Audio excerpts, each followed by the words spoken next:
नमस्कार दोस्तों। Western US के कैलिफोर्निया में लॉस एंजलिस और आसपास की ये आग शायद अमेरिकी इतिहास की सबसे महंगी आग साबित हो सकती है। ये वो इलाका है जहां अमेरिका की मशहूर हस्तियां रहती हैं और जिनका घर तबाह हो गया है, जैसे मेल गिब्सन और लीटन मीस्टर। अभी तक 16 लोगों की मौत हो गई है और 13 अन्य के लापता होने की सूचना है, क्योंकि लॉस एंजलिस क्षेत्र में लगी दो सबसे बड़ी जंगल की आग पर अब भी काबू नहीं पाया जा सका है। कैलिफोर्निया के अग्निशमन अधिकारियों के अनुसार व्यापक क्षेत्र में 4 जगह ये आग लगी हुई है: पैलिसेड्स, ईटन, केनेथ और हर्स्ट। पहला है पैलिसेड्स। मंगलवार को भड़की यह पहली और क्षेत्र की सबसे बड़ी आग है, जो राज्य के इतिहास की सबसे विनाशकारी आग बन सकती है। इसने लगभग 100 स्क्वायर किलोमीटर से अधिक भूमि को झुलसा दिया है, जिसमें आलीशान पैसिफिक पैलिसेड क्षेत्र भी शामिल है। शनिवार दोपहर यानी 11 जनवरी तक यह 11% तक काबू पाया जा सका था।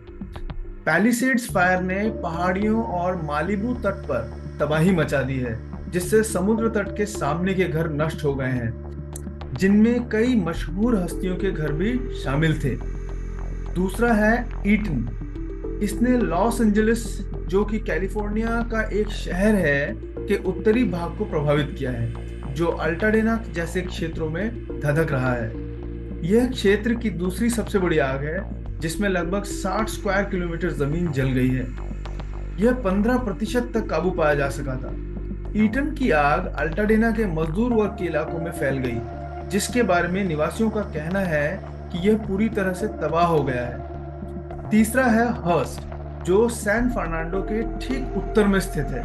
यह मंगलवार की रात को जलना शुरू हुआ और बढ़कर 4 स्क्वायर किलोमीटर तक पहुंच गया और 76% तक काबू पाया जा सका था। और चौथा है केनेथ, जहां अन्य 3 जगह के मुकाबले कम नुकसान हुआ है। हम पायरोसीन में हैं। कम से कम यही वह सिद्धांत है जिसे पहली बार अग्नि इतिहासकार स्टीफन पाइन ने 2015 के एक निबंध में पेश किया था। पायरोसीन एक प्रस्तावित जियोलॉजिकल युग है जिसमें मनुष्यों द्वारा आग का उपयोग किया जाता है। विशेष रूप से ये जलते फॉसिल फ्यूल या जीवाश्म ईंधन का पृथ्वी पर प्रभाव है। कैलिफोर्निया के गवर्नर गैविन न्यूसम ने एक्स पर पोस्ट किए गए एक वीडियो में कहा है कि कैलिफोर्निया में अब आग का मौसम नहीं है। कैलिफोर्निया राज्य में यह साल भर चलता है। एरिजोना स्टेट यूनिवर्सिटी के स्कूल ऑफ लाइफ साइंसेज में एक एमेरिटस प्रोफेसर स्टीफन पाइन इससे सहमत हैं। उन्होंने कहा कि अब हमें अग्नि युग के साथ रहना होगा। अग्नि युग हिम युग के बराबर है। जैसे जैसे दुनिया भर में हर साल जंगल की आग बढ़ती जा रही है, जलवायु वैज्ञानिकों की चिंता यह है कि जलवायु परिवर्तन इसे बदतर बना रहा है। उनका कहना है कि बढ़ते तापमान और सूखे के कारण जंगल की आग अधिक बार और तीव्र हो रही है। अत्यधिक शुष्क परिस्थितियों के कारण वनस्पति अत्यधिक सूख जाती है और इससे अत्यधिक ज्वलनशील हो जाती है। इसके अलावा लॉस एंजलिस के बुनियादी ढांचे में अन्य ज्वलनशील सामग्रियों की प्रचुरता है, जैसे कि नीचे लटकी हुई बिजली की तारें और लकड़ी के टेलीफोन खंभे। विशेषज्ञों का कहना है कि क्षेत्र के अंदरूनी हिस्सों से तट और अपतटीय क्षेत्रों की ओर गर्म सांता एना हवाएं भी चल रही हैं, जिसमें वनस्पति और अधिक डिहाइड्रेट हो रही हैं। आंकड़ों से पता चलता है कि आग हमेशा से कैलिफोर्निया के पारिस्थितिकी तंत्र का हिस्सा रही है। आग एक प्राकृतिक प्रक्रिया है जो पृथ्वी के कार्बन चक्र का हिस्सा है। यह महत्वपूर्ण पारिस्थितिकी तंत्र प्रदान करता है, ऐसी सेवाएं जो प्लांट कम्युनिटीज के जीवन चक्र को बनाए रखती हैं और बदले में विश्व स्तर पर मनुष्यों का और जानवरों का समर्थन करती हैं। जलने का प्राकृतिक पारिस्थितिकी तंत्र और सामाजिक सांस्कृतिक कार्य में जो शामिल है, उनमें है बीज अंकुरण को प्रोत्साहित करना, मिट्टी के पोषक तत्वों का फिर से भरना, बायोमास को हटाना, पेड़ों के बीच प्रतिस्पर्धा को कम करना और खुले स्टैंड संरचना को बनाए रखना, ईंधन जो अधिक गंभीर आग को भड़काते हैं उन्हें कम करना और पारिस्थितिकी तंत्र और हैबिटेट डाइवर्सिटी को बनाए रखते हैं। लैंडस्केप पर आग एक जटिल गतिशील प्रक्रिया है जो कई पर्यावरण और सांस्कृतिक सामाजिक कारक से प्रभावित होती है, जो समय के माध्यम से लगातार बदल रहे हैं। वन्य भूमि की आग और एमिशंस पर जलवायु का महत्वपूर्ण प्रभाव पड़ता है। उच्च तापमान से पौधों की बढ़त और आग के मौसम दोनों की अवधि बढ़ जाती है, जो ईंधन को बढ़ाती है, ईंधन की नमी कम करती है और लगातार आग लगने की संभावना बढ़ाती है। इसके अतिरिक्त लॉन्ग टर्म टेम्परेचर चेंज से वेजिटेशन कवर बदल जाता है, जिससे प्लांट कम्युनिटीज की संरचना बदल जाती है और वनों को गैर वन भूमि प्रकारों में परिवर्तित करती है।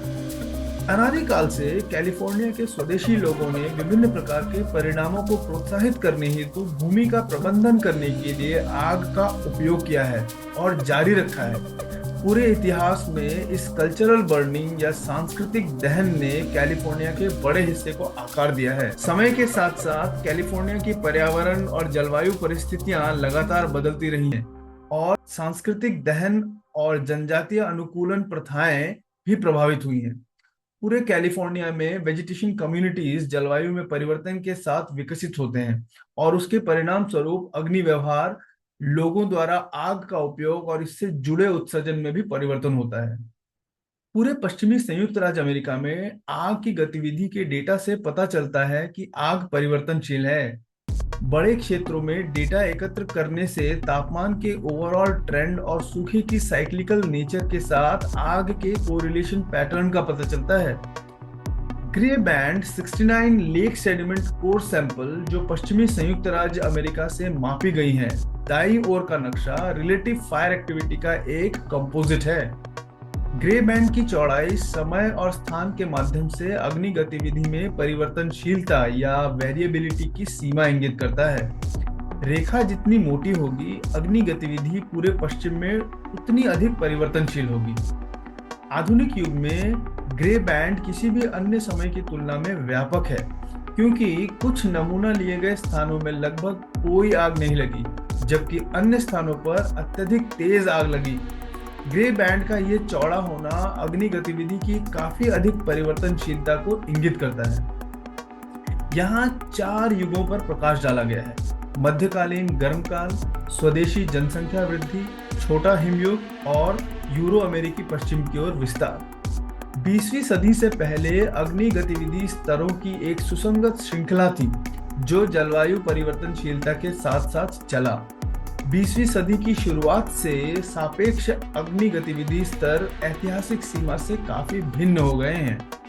20वीं सदी के उत्तरार्ध तक सदी में कुछ नमूना स्थानों में लगभग कोई आग नहीं लगी, जबकि अन्य में आग लगी जो अत्यधिक उच्च अग्नि गतिविधि थी।